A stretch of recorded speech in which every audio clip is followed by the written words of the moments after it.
বিরিয়ানি আমরা কম বেশি সবাই খাই। কেউ, কেউ চিকেন দিয়ে খেতে ভালোবাসে, কেউ, কেউ মাটন, কেউ চিকেন দিয়েই কিন্তু সচরাচর বেশি খাওয়া হয়। তবে বাহিরে বিভিন্ন ধরনের উপাদান ইউজ করে সেজন্য পেটে সমস্যা হতে পারে। সেইজন্য বেশিরভাগ বাসায় খাওয়া হয়। তো বাসায় চিকেন দিয়েই বেশিরভাগ রান্না করা হয়।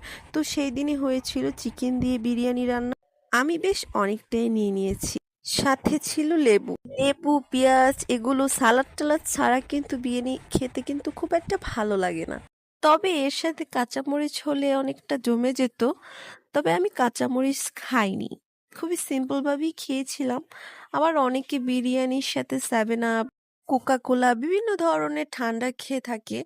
অবশ্য এগুলোর সাথে ঠান্ডা কিছু খেতে কিন্তু খুব ভালো লাগে। তো আমি ওইদিন অনেকটা পরিমাণে বিরিয়ানি খেয়েছিলাম। বিরিয়ানিটা কিন্তু খেতে খুবই ভালো হয়েছিল। আমি সম্পূর্ণ বিরিয়ানিটা আমি অবশ্য বেশি একটা বিরিয়ানি খাই না, খেতে পারি না। তবে ওইদিন আমি অনেকটাই খেয়ে নিয়েছিলাম। বিরিয়ানিটা খুবই ভালো হয়েছিল। দেখতেই পাচ্ছ আমি সম্পূর্ণ প্লেট ফাঁকা করে ফেলেছি এবং একটা পেঁয়াজ ছিল। শেষে এই পা এবং কিছু হাড় ছিল এগুলো আমি চিবিয়ে চিবিয়ে খাচ্ছিলাম। শেষে হাড় চিবিয়ে খেতে ভালো লাগে। তারপর একটু মিষ্টি আমের চাটনি খাচ্ছিলাম। খাওয়ার শেষে একটু আমের চাটনি না খেলেই নয়।